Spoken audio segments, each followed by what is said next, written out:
Now we come to part of the big payoff, taking a derivative of a distribution. So this is problem 4a in the handout. So our model, as before, is an ordinary function f. For now, we're going to assume for now that it's differentiable. We're going to say if we have something that can be differentiated in the ordinary way, but we think of it as a distribution, which means we pair it with a test function, can we express that in some other way that doesn't have to do with explicitly differentiating f? And in particular, can we relate it to what f does when paired with phi? Because that's how we think, that's the data of the function f thought of as a distribution. So we're going to write it down. And indeed, there is a super important way to move a derivative inside an integral over to the other factor, and that's integration by parts.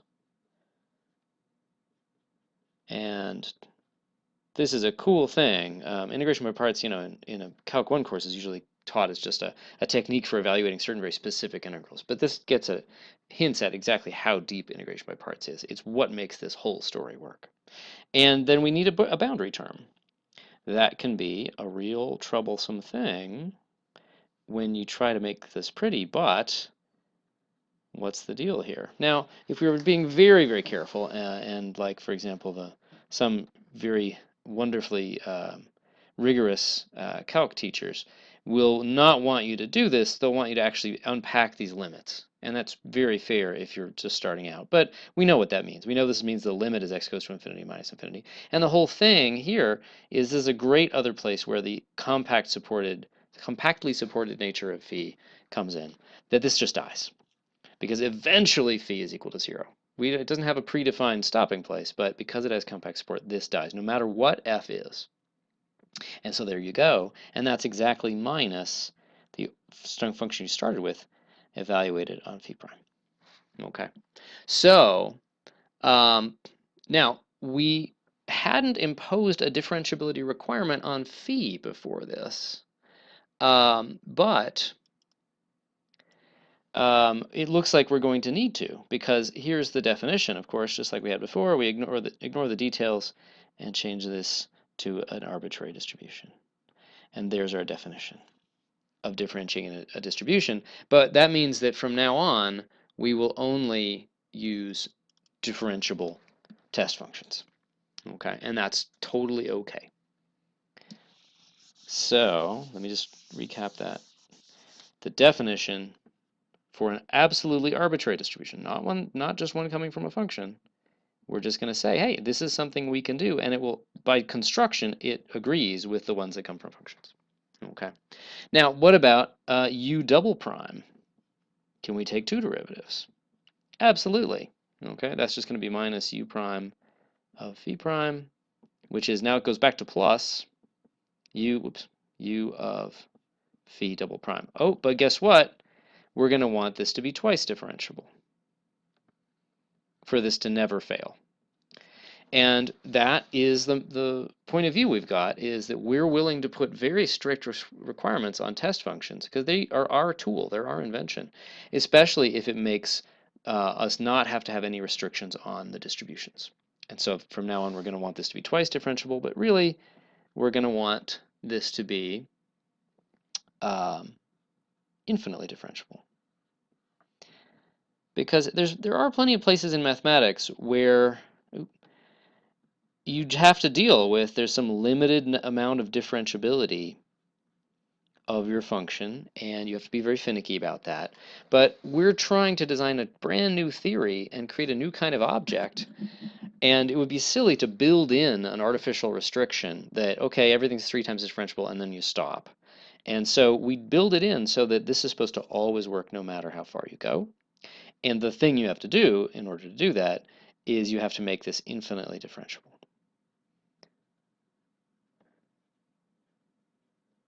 So our test functions are going to need to be infinitely differentiable, and we're going to have to do some work to really make sure it works. Okay. So the punchline for this is any distribution, so in particular, any halfway reasonable function, for example, any continuous function, is infinitely differentiable in the world of distributions. That's awesome. And it totally contradicts what probably your Calc 1 teacher would say, right? that there's this big distinction between functions that are differentiable, functions that are not differentiable. Well, it's in the distribution world, it's really more between what does this derivative look like, and how weird and how distribution-like, how genuinely distributional does the derivative look like. So let's look at an example. We're up to E now in the handout. What about the Heaviside function, the unit step function, like that? What does the derivative of that look like? Well, of course, we feed a test function into it, and so we see if we can express it in some other way that makes it make sense, okay?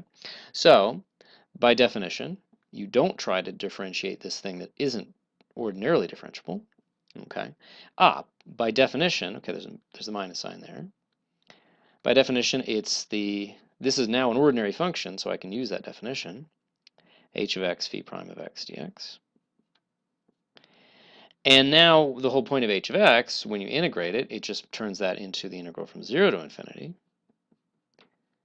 And now I can see what this is. This is by the fundamental theorem of calculus. Well, remember what's true about phi.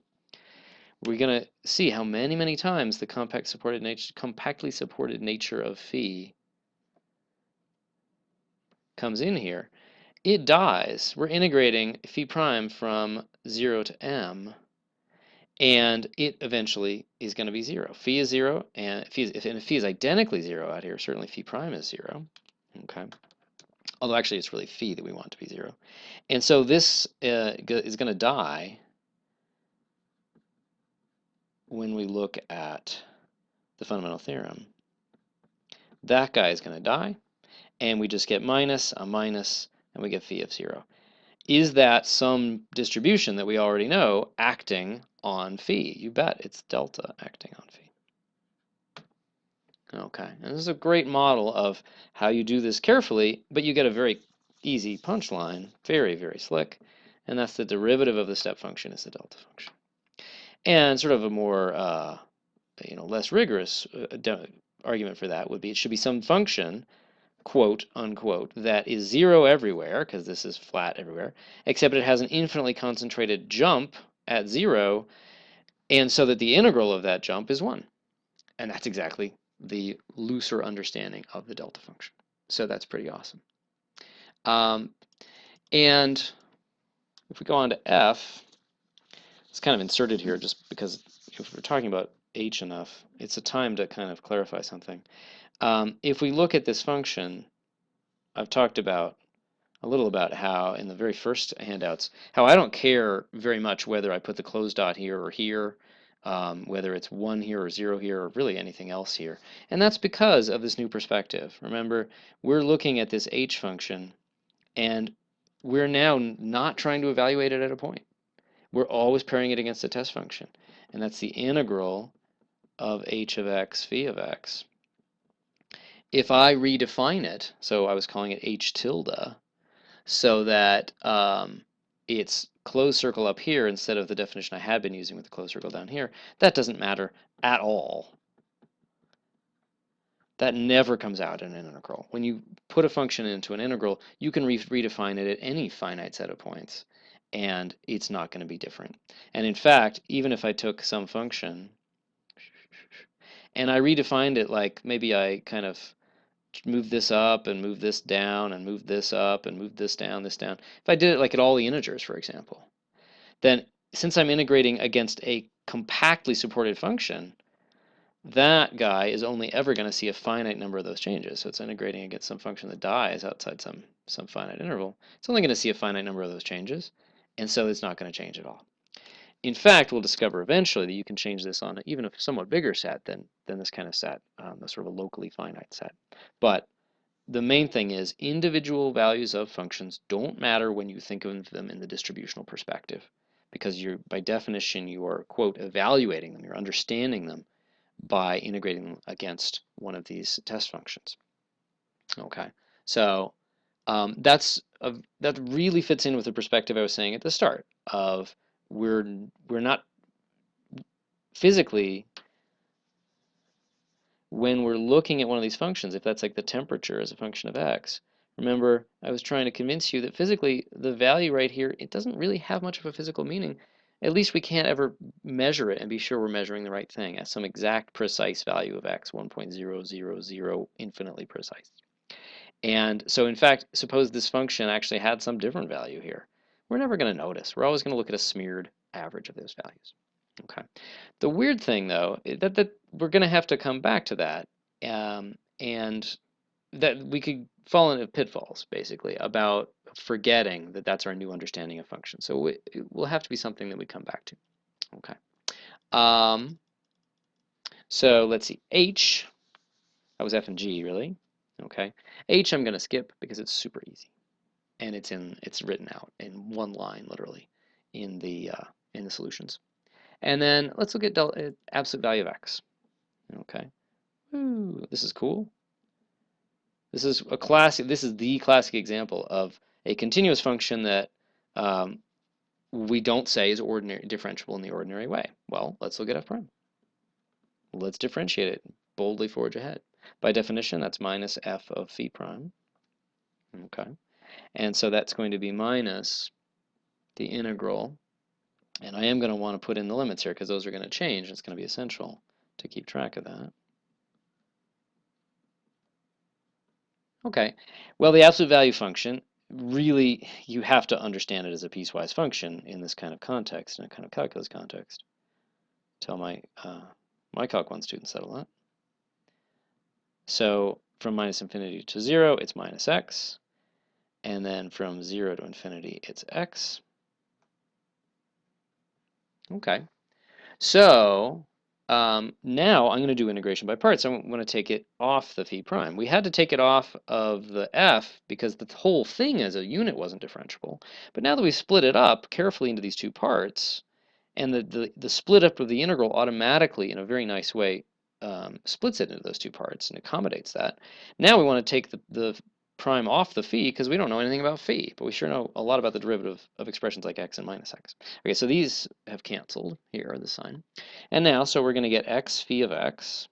So here's our u, and our v is phi in the usual terminology for integration by parts. That's going from minus infinity to 0. And then minus, that's the classic minus sign from integration by parts. And then the derivative of x is just 1, so we're just going to get integral of, oh, just phi. I've taken that derivative off. Okay, let's see if I can fit it in here. Minus, okay, now x phi of x, again, but now from 0 to infinity, and then a plus, because that's canceling out, integral 0 to infinity phi of x dx. Okay, I think I got it. Okay, and now, well, x at 0, x dies, and at infinity, or minus infinity, phi dies. Similarly here, these guys happen to die on both parts. And now I've got just the integral of phi on the left-hand side, but with a minus sign, plus the integral of phi on the right-hand side with a plus sign. So there's a nice way to express that. It's just equal to the integral, the signum function, times phi. And of course, where that is equal to minus 1 if x is less than 0, and plus 1 if x is greater than 0, and I'm not going to bother to define it at 0 if I don't want to. And so what we're getting is that f prime is the signum function, which is really what you'd want it to be. Slope minus 1, slope plus 1, and then don't bother about the inside because who cares? It's a specific value, and there's no jump. With the h, it was really important not to just totally ignore the jump in the middle. That wasn't just like, oh, I don't care about the value of the function. All the interesting stuff was going on in there, and the derivative was a delta. That's something that even in the distribution world, we pay attention to. A concentrated delta is quite different from just like a little blip of changing your function value up and down. That matters because it has an integral. Its integral is equal to 1, which is weird, but that's why distributions are interesting. Here, f prime is the signum function. We don't yet need to worry about the 0, about what happens at x equals 0. Now, f double prime, what's f double prime going to be? Well, the signum function, this guy, looks a whole lot like h. It's just moved a little bit, okay? This guy is now the derivative of the signum function. And it's very easy. There's a few ways, and you can look in the written solutions if you want. But the jump is just double, and so it's just 2 delta. Okay, so that's cool. The second derivative of this guy is also totally meaningful, but it's 2 times the delta function. It's supported at the origin. Okay. Now, what about, so far I've taken derivatives of ordinary functions, but ordinary functions you wouldn't necessarily expect to be differentiable, and gotten distributions, including deltas. But then it totally makes sense to say, well, what about delta prime? Is that differentiable, or is that just not legal? Okay, what the heck would it be? Well, by definition, it's the thing that when you hit it with a test function, when you feed a test function into it, you just get minus delta of phi prime. But we know what the definition of that is. It's minus delta phi prime of 0. That's the definition of the derivative of the delta function. It's some gadget that when you feed it a test function, you get minus its derivative, the derivative of that test function at 0. Okay, and so for example, the second derivative of the Heaviside function, the unit step function. What does that mean? Well, that's just delta prime.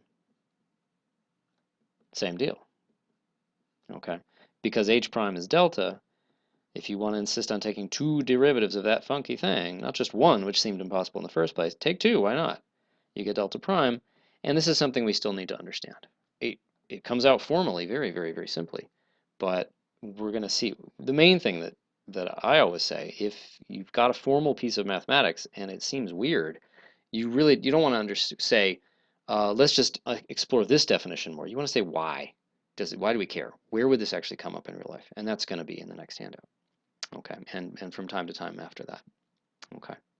All right, so I'll finish up this handout. This is really the big thing with the derivatives, but there's a bit more on the handout of just a few more good things. Oh, actually, at the end, we're going to apply this to differential equations, which is great. So that'll be in the next video.